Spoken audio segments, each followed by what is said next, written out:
بسم الله الرحمن الرحيم. السلام عليكم ورحمة الله وبركاته. إن الحمد لله نحمده ونستعينه ونستغفره ونعوذ بالله من شرور أنفسنا ومن سيئات أعمالنا. من يهده الله فلا مضل له ومن يضلل فلا هادي له. أشهد أن لا إله إلا الله وحده لا شريك له وأشهد أن محمدا عبده ورسوله. يا أيها الذين آمنوا اتقوا الله حق تقاته ولا تموتن إلا وأنتم مسلمون. يا أيها الناس اتقوا ربكم الذي خلقكم من نفس واحدة وخلق منها زوجها وبث منهما رجالا كثيرا ونساء واتقوا الله الذي تساءلون به والأرحام إن الله كان عليكم رقيبا. يا أيها الذين آمنوا اتقوا الله وقولوا قولا سديدا يصلح لكم أعمالكم ويغفر لكم ذنوبكم ومن يطع الله ورسوله فقد فاز فوزا عظيما. أما بعد. Jamaah yang dimuliakan Allah Tabaraka wa Ta'ala, kita bersyukur kepada Allah atas taufiknya. Salawat serta salam semoga tercurahkan untuk baginda Nabi yang mulia alaihi salatu wassalam, juga untuk segenap keluarga dan para sahabat beliau dan seluruh umat beliau.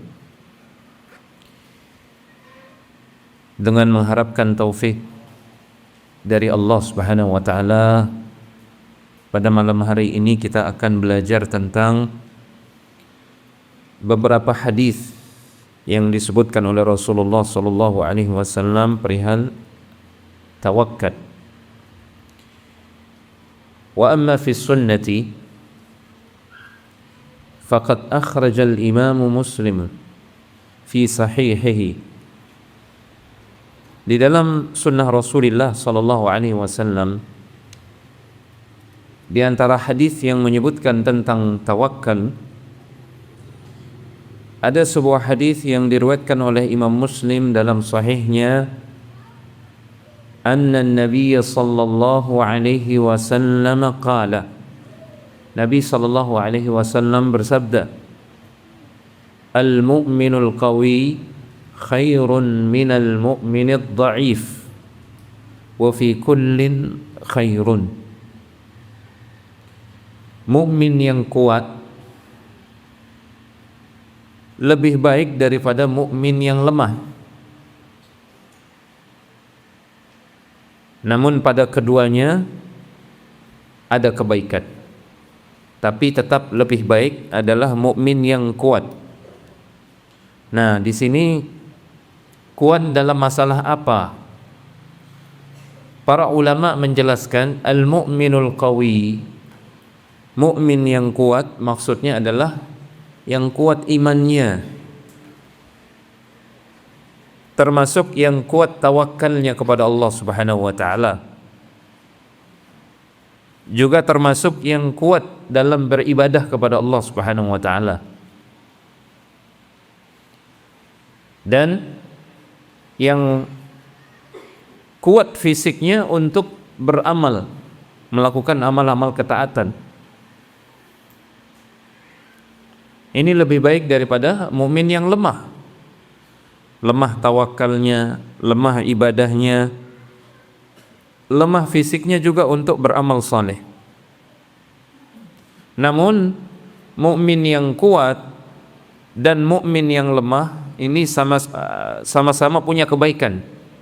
Hanya saja mukmin yang kuat jauh lebih baik di mata Allah Subhanahu wa Ta'ala. Kemudian sabda Rasulullah sallallahu alaihi wasallam, ihris ala ma yanfa'uka. Bersungguh-sungguhlah, bersemangatlah meraih apa yang bermanfaat untuk dirimu di dunia maupun di akhirat, lebih-lebih dalam urusan akhirat. Wasta'in billahi, jangan lupa mintalah pertolongan kepada Allah Subhanahu wa Ta'ala. wala ta'jaz. Jangan lemah, jangan malas, dan jangan juga lemah meminta pertolongan kepada Allah Subhanahu wa taala. Ini orang yang lemah pada hakikatnya adalah orang yang tidak pernah minta tolong kepada Allah Subhanahu wa taala. Karena pada hakikatnya jamaah sekalian yang dimulakan Allah Subhanahu wa taala, mukmin yang kuat adalah mukmin yang kuat tawakalnya kepada Allah Subhanahu wa taala. Kalau dia banyak meminta kepada makhluk, ya, meminta pertolongan kepada makhluk dan tidak pernah meminta pertolongan kepada Allah, maka ini selemah-lemah orang mukmin. Kenapa? Karena dia bergantung kepada makhluk yang lemah. Ya. Ibarat orang yang dia ingin selamat dari banjir, katakanlah seperti itu. Kemudian dia menggunakan tali yang sangat rapuh, tali yang gampang sekali putus, seperti rumah laba-laba itu, sarang laba-laba itu sangat lemah sekali. Nah, seperti itulah gambaran seseorang yang bergantung kepada makhluk, ya, senang meminta bantuan atau pertolongan kepada makhluk tapi tidak pernah meminta pertolongan kepada Allah Subhanahu wa taala. Maka Rasulullah SAW melarang kita dari sifat seperti ini. Wasta'in billahi wa la ta'jaz. Mintalah selalu pertolongan kepada Allah. Jangan jadi orang yang lemah, yaitu orang yang meminta pertolongan kepada makhluk yang lemah. Ini maksudnya. Wa in asabaka syai'un, kalau ada sesuatu yang menimpamu berupa musibah, ujian, cobaan misalkan, masalah, fala taqul law anni fa'altu kada lakana kada. Maka jangan pernah mengatakan coba saya begini begitu ya, pasti tidak akan kejadian. Ya, misalkan la qadarallah, kita mendapatkan musibah di jalan, maka jangan mengatakan coba saya tidak keluar rumah, pasti tidak saya kecelakaan atau tidak saya jatuh. Jangan bilang begitu. Kenapa? Karena itu sudah ditakdirkan oleh Allah Subhanahu wa taala. Maka yang harus kita ucapkan adalah qaddarallahu ma syaa fa'ala. Allah sudah mentakdirkan ini terjadi karena kehendak Allah Subhanahu wa taala. Tidak bisa kita menghindar. Kalau Allah Subhanahu wa taala sudah berkehendak, tidak bisa kita menghindar. Sudah pasrah. Ini sudah kehendak Allah Subhanahu wa taala, apa yang Dia kehendaki pasti akan terjadi. Kita ridha menerima kejadian tersebut, maka insya Allah kita akan dapat pahala sabar. Di samping juga hati kita akan lapang jamaah. Tidak kita marah-marah, tidak kita mengeluh, ya.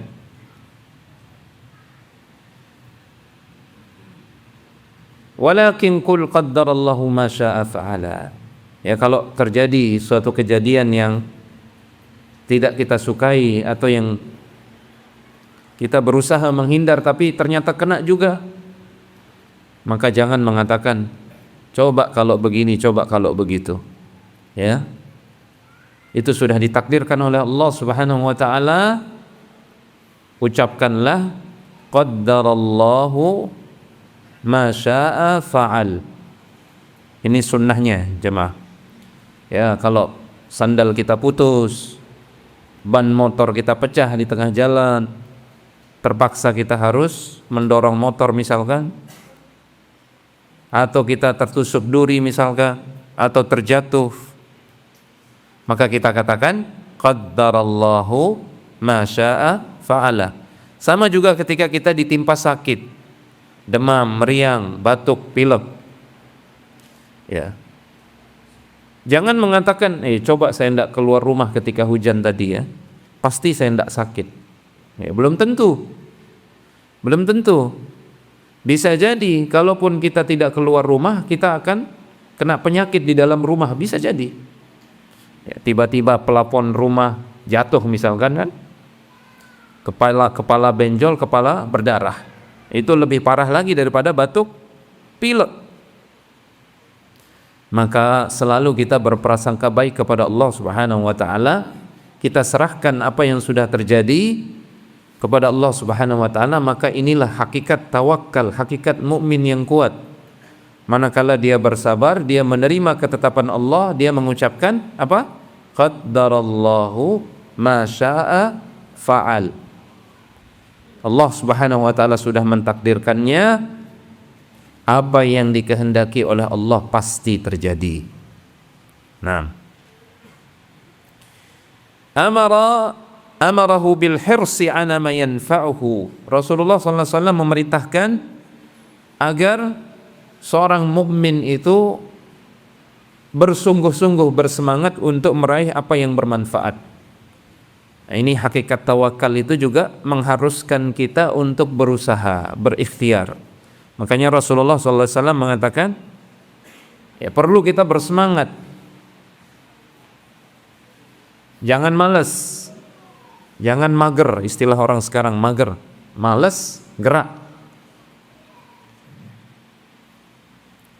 Harus kita beramal, bekerja untuk meraih apa-apa yang bermanfaat buat kita di dunia, apalagi di akhirat. Nah, setelah kita berikhtiar, berusaha, wal isti'anatu billah, jangan lupa untuk minta pertolongan kepada Allah Subhanahu wa taala. Sebagian manusia, sebagian orang luar biasa usahanya, ikhtiarnya, banting tulang, peras keringat untuk bekerja mencari nafkah. Modal luar biasa dia keluarkan, tenaga, pikiran, harta untuk mendapatkan rizki misalkan, untuk mendapatkan harta yang lebih banyak, tapi dia lupa berdoa kepada Allah Subhanahu wa taala, tidak pernah dia minta kepada Allah. Maka pada hakikatnya orang yang seperti ini adalah orang yang lemah, mukmin yang lemah. Kenapa? Karena dia sudah bergantung kepada sesuatu yang lemah. Dia bergantung kepada dirinya sendiri, bergantung kepada kepintaran dirinya, bergantung kepada modal yang dia punya. Padahal seberapa sih modal yang dia punya ya? Sekaya-kaya manusia di muka bumi ini, tidak ada yang menguasai semua kekayaan di bumi, tidak ada. Manusia yang paling kaya pasti banyak sesuatu yang tidak dia miliki, bahkan lebih banyak yang tidak dia miliki daripada apa yang dia miliki. Maka tidak boleh kita bergantung kepada diri kita, tidak boleh kita bergantung kepada kekayaan kita, kepintaran kita, usaha kita, modal kita, atau keluarga kita misalkan yang jadi pejabat. Tidak boleh. Kalau kita bergantung kepada itu semua, berarti kita bergantung kepada sesuatu yang lemah, karena itu semua adalah makhluk. Semua makhluk adalah lemah. Wa khulaqal insanu dha'ifa. Manusia itu sehebat apapun dia, tetap dia diciptakan dalam keadaan lemah oleh Allah Subhanahu wa taala. Naam. Wa nahahu 'anil 'ajzi alladhi huwa al-ittikalu 'ala al-qadar. Kemudian dalam hadis ini Rasulullah SAW melarang seorang mukmin juga bersikap lemah. Lemah juga di sini adalah termasuk lemah. Sikap lemah adalah dia hanya bersandar kepada takdir Allah, tidak mau berusaha, tidak mau berikhtiar. Ini juga sikap lemah. Tidak boleh orang bersikap seperti ini, seorang mukmin. Ya, tidak boleh. Dia harus berusaha. Kalau dia merasa dirinya jahil, tidak tahu apa-apa tentang ilmu agama, maka wajib dia berusaha untuk menuntut ilmu agama. Wajib dia datang ke pengajian. Kalau dia merasa dirinya belum bisa baca Al-Quran, wajib dia untuk belajar supaya bisa baca Al-Quran. Wajib. Talabul ilmi faridatun ala kulli muslimin. Rasulullah sallallahu alaihi wasallam bersabda, menuntut ilmu itu wajib hukumnya bagi setiap muslim, laki ataupun perempuan. Wajib. Dia ingin naik haji, ingin pergi umroh, maka dia wajib berusaha.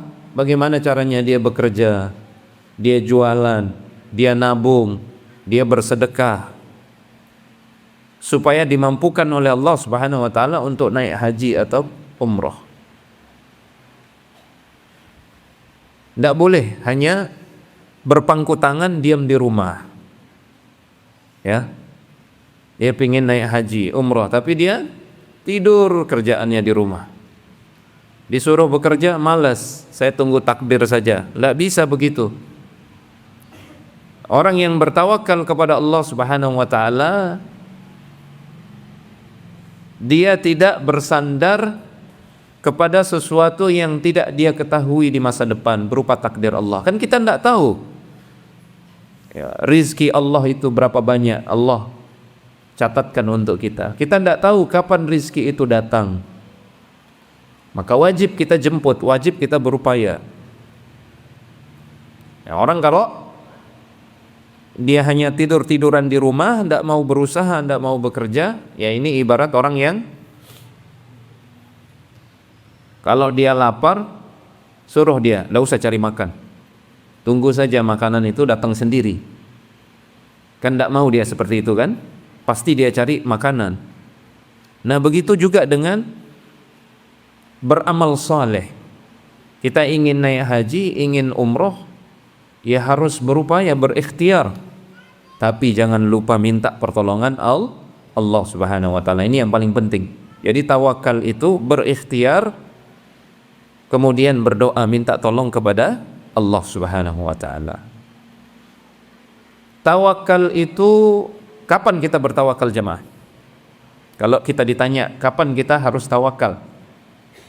Sebelum beramal atau setelah beramal? Sebelum berikhtiar berusaha atau setelah berikhtiar berusaha? Setelah atau sebelum? Ada yang jawab setelah, ada yang jawab sebelum. Dua-duanya salah. Tawakal itu sebelum kita berikhtiar. Di saat kita berikhtiar, tawakal juga harus tawakal. Setelah kita berikhtiar, harus juga tetap tawakal. Jadi jawabannya tawakal itu setiap saat. Setiap saat. Sebelum kita keluar rumah, kita tawakal dulu kepada Allah. Itu makanya kita disunnahkan untuk berdoa, Bismillahi tawakkaltu ala Allahi la hawla wa la quwata illa billah. Jadi sebelum kita berusaha berikhtiar, kita tawakal. Ketika kita sudah di luar rumah, sudah di pasar, sudah di kantor, sudah di tempat kerja, kita bertawakal kepada Allah. Ya, bagaimana caranya? Kita sandarkan semua hasil apa yang kita usahakan kepada Allah Subhanahu wa taala. Ya Allah, ini saya sedang berusaha. Semua hasilnya saya sandarkan, saya serahkan kepadamu ya Allah. Engkaulah yang memberikan yang terbaik. Engkau Maha Penyayang, pasti Engkau akan memberikan yang terbaik. Nah, setelah kita berikhtiar berusaha, ini juga wajib tawakal. Bagaimana caranya? Berdoa. Ya Allah, saya sudah berusaha, berikanlah yang terbaik. Kemudian bagaimana juga caranya? Ridha kepada Allah Subhanahu wa taala. Kalau Allah berikan kita sedikit, berarti itu yang terbaik. Ya. Kalau Allah berikan kita banyak, bersyukur kepada Allah Subhanahu wa taala, tidak boleh kita sombong. Tidak boleh kita ujub. Naam. Hadis yang lain, Wa qad jaa fi hadits as-sab'ina alfan alladzina yadkhuluna al-jannata bighairi hisab. Ada sebuah hadis dari Rasulullah sallallahu alaihi wasallam yang menjelaskan bahwasanya orang-orang yang mewujudkan tawakal dengan benar, maka mereka dijanjikan masuk surga tanpa hisab. Lolos. Tidak perlu ditanya-tanya nanti, tidak perlu diperiksa. Langsung lolos masuk ke surga. Nah, ini kita semua mau ini. Semua kita mau masuk surga tanpa hisab. Semoga Allah Subhanahu wa taala menjadikan kita hamba-hambanya yang masuk surga tanpa hisab. Tapi ada syaratnya jamaah. Nah, syaratnya ini lumayan berat. Maka kita perlu minta tolong kepada Allah Subhanahu wa taala supaya kita mampu mewujudkannya. Siapa mereka? Ada 70.000 orang yang akan masuk surga tanpa hisab. Tidak akan ditanya nanti di akhirat. Langsung dia masuk surga. Ya, bahkan para ulama mengatakan dia tidak perlu menyeberang di as-sirat. Jadi ada as-sirat yang membentang di atas neraka jahanam. Orang-orang yang masuk surga tanpa hisab langsung masuk ke surga. Tidak perlu menyeberangi as-sirat. Ya. Siapa mereka? Nabi mengatakan humul ladzina la yastarqun. Mereka adalah orang-orang yang tidak pernah minta diruqyah. Ya. Jadi dia cukup meruqyah dirinya sendiri. Tidak dia minta diruqyah, tolong ruqyah saya. Tolong carikan saya orang yang bisa meruqyah saya. Ini saking tinggi tawakalnya kepada Allah Subhanahu wa taala. Wala yatatayyarun. Kemudian yang kedua, mereka ini adalah orang yang tidak pernah beranggapan sial. Tatayyur. Apa itu tatayyur? Misalkan orang mau pergi jual hasil kebunnya, sudah siap dia nih, hasil kebunnya ditaruh di mobil pick up, mau keluar rumah dia, tiba-tiba dia ngelihat kucing warna hitam, aneh, sial sudah ini, dia bilang gitu. Nggak jadi dia ke pasar, dia diam di rumah karena dia meyakini hari itu hari sial, karena dia melihat kucing hitam misalkan. Nah, ini orang yang tidak bertawakal kepada Allah Subhanahu wa taala. Ada orang naik angkutan umum. Ada kursi nomor 13, tidak mau dia duduk di kursi nomor 13. Nomor 13 nomor sial katanya. Akhirnya karena tidak ada tempat yang lain, rela dia tidak jadi naik mobil tersebut. Dia tunggu mobil yang lain.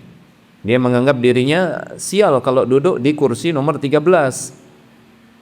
Ini orang-orang di barat masih percaya yang seperti ini. Makanya banyak hotel lantai 13 tidak ada hotel lantai 13. Lantai 12 langsung lompat lantai 14. Di liftnya itu. Di pesawat juga tidak ada kursi nomor 13. Sebagian orang masih percaya bahwasanya angka 13 itu angka sial. Nah, orang mukmin, orang Islam tidak boleh percaya sama hal-hal yang seperti ini. Karena kita orang-orang yang beriman, orang-orang yang bertauhid percaya bahwasanya segala sesuatu yang terjadi di alam semesta ini, di langit, di bumi, ya, baik buruk, manfaat mudarat, semuanya terjadi dengan kehendak Allah Subhanahu wa taala. Kalau Allah tidak menghendaki terjadinya keburukan, maka tidak akan terjadi keburukan walaupun semua manusia mau mencelakakan kita.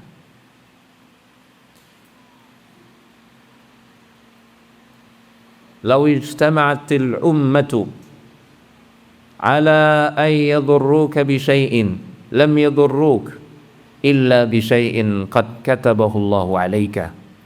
Rufi'atil aqlamu wa jaffatis suhuf. Nabi SAW bersabda, andai kata semua manusia berkumpul, mereka bersepakat untuk mencelakakan kamu, namun Allah Subhanahu wa ta'ala tidak menghendaki kamu celaka, tidak akan ada yang mampu mencelakakan kamu. Itu kata Rasulullah SAW. Ya. Sebaliknya, kalau Allah Subhanahu wa ta'ala menghendaki kita tertimpa suatu musibah, maka sekalipun semua manusia melindungi kita, tidak ada yang akan mampu melindungi kita. Semuanya di tangan Allah Subhanahu wa ta'ala. Baik buruk, manfaat mudarat, semuanya di tangan Allah Subhanahu wa ta'ala. Maka kita hanya cukup bertawakal kepada Allah, tidak usah takut. Ya, mau keluar ke pasar, keluar saja ke pasar. Walaupun lihat kucing hitam, walaupun lihat burung gagak. Apalagi keyakinan sial di tengah masyarakat yang ada, jamaah. Ada yang bisa mencontohkan? Hah?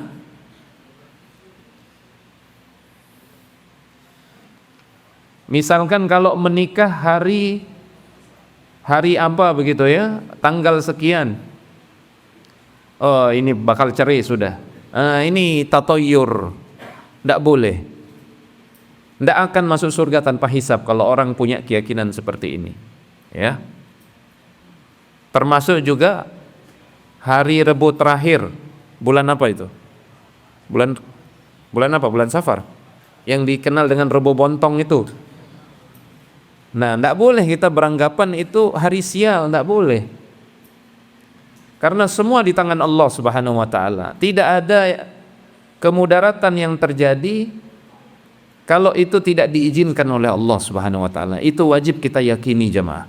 Kalau mau masuk surga tanpa hisab. Wala yaktawun. Orang yang masuk surga tanpa hisab, mereka juga tidak pernah putus asa. Putus asa dalam berobat. Ada orang sakit, tidak sabar dia, tidak sabar dengan rasa sakitnya. Padahal rasa sakit tersebut Allah berikan, kalau dia bersabar maka Allah kasih pahala. Terus Allah kasih pahala. Nah, dulu ada pengobatan namanya kai, pakai besi panas. Itu kalau sekali dicap besi panas itu langsung berhenti sakitnya. Padahal itu juga termasuk menyakiti diri. Itu orang dulu kalau berobat pakai itu sudah tidak bisa bersabar lagi menahan sakit. Nah, orang-orang yang masuk surga tanpa hisab, mereka bersabar melakukan pengobatan-pengobatan yang syar'i, tidak sampai menyakiti diri. Ya, la yaktawun. Wa ala rabbihim yatawakkalun, dan mereka bertawakal kepada Rabb mereka, yaitu Allah Subhanahu wa ta'ala. Ini syarat supaya kita bisa masuk surga tanpa hisab, yang intinya adalah tawakal kepada Allah Subhanahu wa ta'ala. Naam.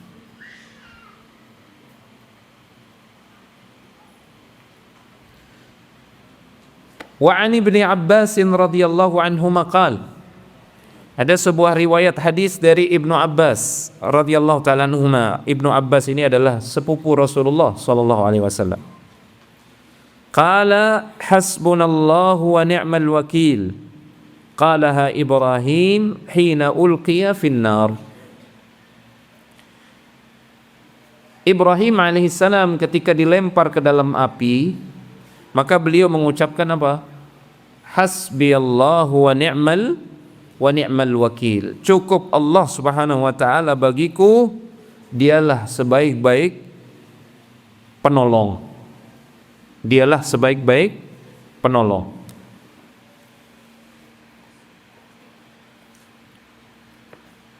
Wa qalaha Muhammadun sallallahu alaihi wasallam hina qalu innan nasa qad jama'u lakum fakhshawhum. Kalimat ini hasbiyallah atau hasbunallahu wa ni'mal wakil ini juga pernah diucapkan oleh Nabi Muhammad sallallahu alaihi wasallam. Jadi dulu ketika perang Ahzab ini ketika kota Madinah dikepung oleh orang-orang musyrikin, dikepung. Sementara orang-orang Islam di kota Madinah dari dalam mereka juga dimusuhi oleh orang-orang munafik, orang-orang Yahudi. Akhirnya dikepung luar dalam. Terancam kaum muslimin dari luar oleh kaum musyrikin dan dari dalam oleh orang-orang Yahudi yang berkhianat, melanggar perjanjian. Maka suasananya sangat mencekam ketika itu. Ya, karena di kota Madinah banyak anak kecil, banyak perempuan. Bagaimana nasib mereka kalau Madinah itu dikepung dari luar, dari dalam? Maka disitulah ketika orang-orang munafik mereka mengatakan innan nasa qad jama'u lakum fakhshawhum. Orang-orang sudah mengepung kita. Sudahlah, takut sama mereka, menyerah. Ini kata orang-orang munafik. Orang-orang munafik berprasangka buruk kepada Allah Subhanahu wa taala, menyangka Rasulullah akan kalah. Rasulullah akan dibunuh. Orang-orang beriman akan binasa semuanya. Itu anggapannya orang munafik. Hilang tawakal mereka. Namun apa kata orang-orang beriman? Fazadahum imana wa qalu hasbunallahu wa ni'mal wakil. Justru orang-orang yang beriman, Rasulullah dan para sahabat, mereka bertambah yakin.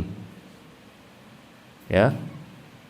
Bertambah kuat tawakal mereka kepada Allah Subhanahu wa taala. Mereka mengucapkan ketika itu hasbunallah wa ni'mal wakil. Cukup bagi kami Allah sebagai pelindung, Dia adalah sebaik-baik pelindung dan penolong. Maka apa yang terjadi? Ketika itu Rasulullah SAW membuat parit. Parit ini lebarnya 5 meter, dalamnya 5 meter. Panjangnya sekian kilo. Untuk melindungi kota Madinah. Supaya tentara kaum musyrikin itu tidak bisa masuk ke kota Madinah. Akhirnya tentara kaum musyrikin ini membuat kemah. Ya. Berhari-hari, bermalam-malam mereka di situ. Unta mereka sembelih, mereka bakar, mereka makan di situ. Menunggu sampai kaum muslimin lemah, mereka menyerah. Tapi apa yang terjadi? Allah Subhanahu wa taala mengutus tentara yang tidak terlihat. Allah mengutus angin yang sangat dingin sekali. Habis itu kemah-kemahnya orang musyrikin itu habis terbongkar. Tempat-tempat mereka masa juga hancur oleh badai yang dingin. Anehnya, ajaibnya, Rasulullah SAW dan para sahabat aman, tidak kena sama badai yang dingin tersebut. Apa yang terjadi?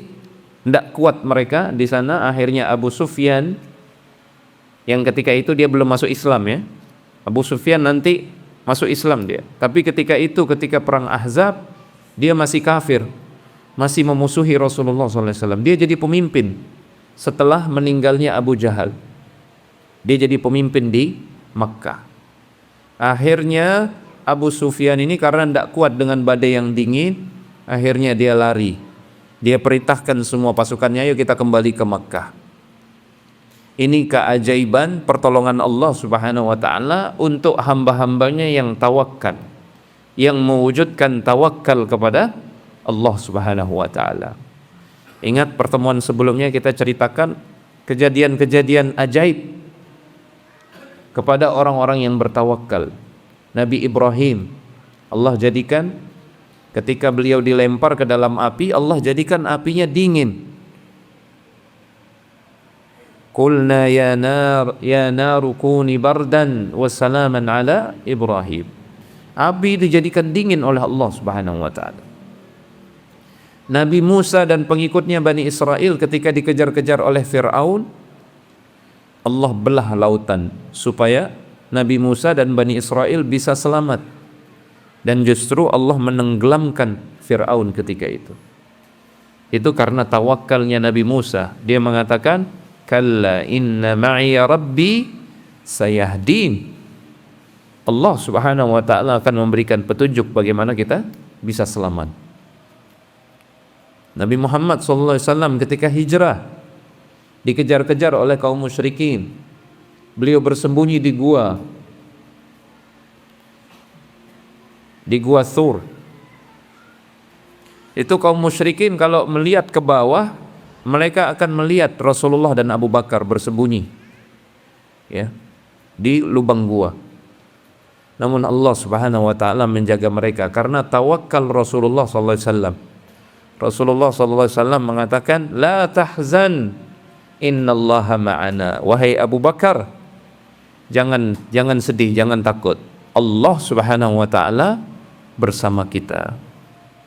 Waja'a fi sahihain, disebutkan dalam Sahih Al-Bukhari dan Sahih Muslim, min du'ain Nabi sallallahu alaihi wasallam, di antara doa Nabi sallallahu alaihi wasallam, Allahumma laka aslamtu, ya Allah, hanya kepadamu aku berserah diri. Wa bika amantu, hanya kepadamu aku beriman.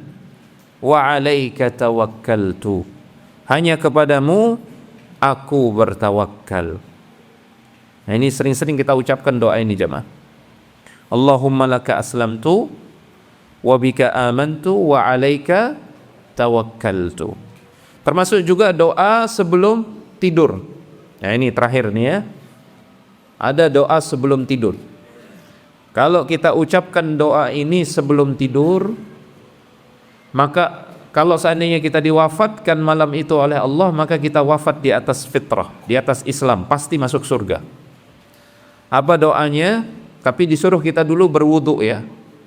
Disuruh kita oleh Rasulullah SAW sebelum tidur wudu dulu. Disuruh kita berwudu.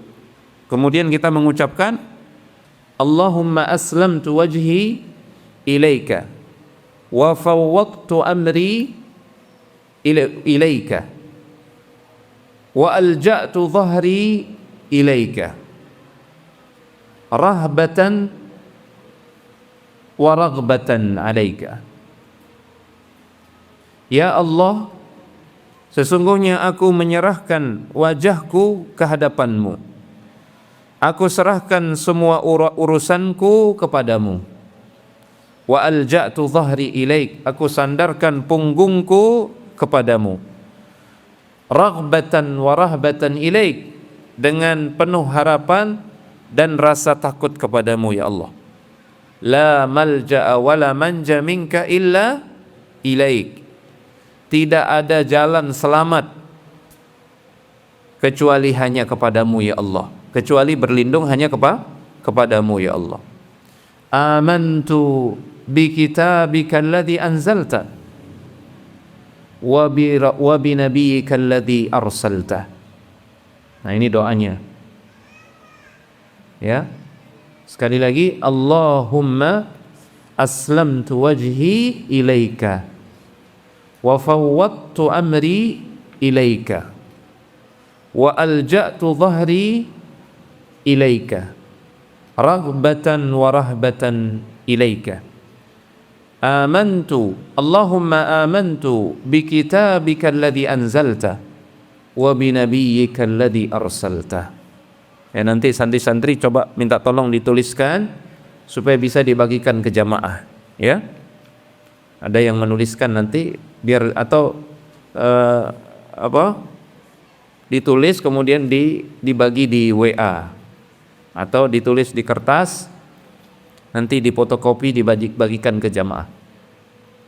Wudu sebelum tidur kemudian membaca doa ini. Ya. Kalau meninggal pada malam hari itu maka dia meninggal di atas fitrah kata Rasulullah SAW. Pasti dia akan masuk surga. Naam. Hadis sahih diriwayatkan oleh Imam Al-Bukhari dan Imam Muslim. Naam. Sudah masuk waktu Isya. Kita cukupkan sampai di sini. Semoga Allah Subhanahu wa taala memberikan kita ilmu yang bermanfaat dan memberikan kita taufik untuk mengamalkan ilmu. Hada wa sallallahu ala nabiyina Muhammad wa ala alihi wa sahbihi wa sallam wa akhiru da'wana anil hamdulillahi rabbil alamin. Wassalamualaikum warahmatullahi wabarakatuh.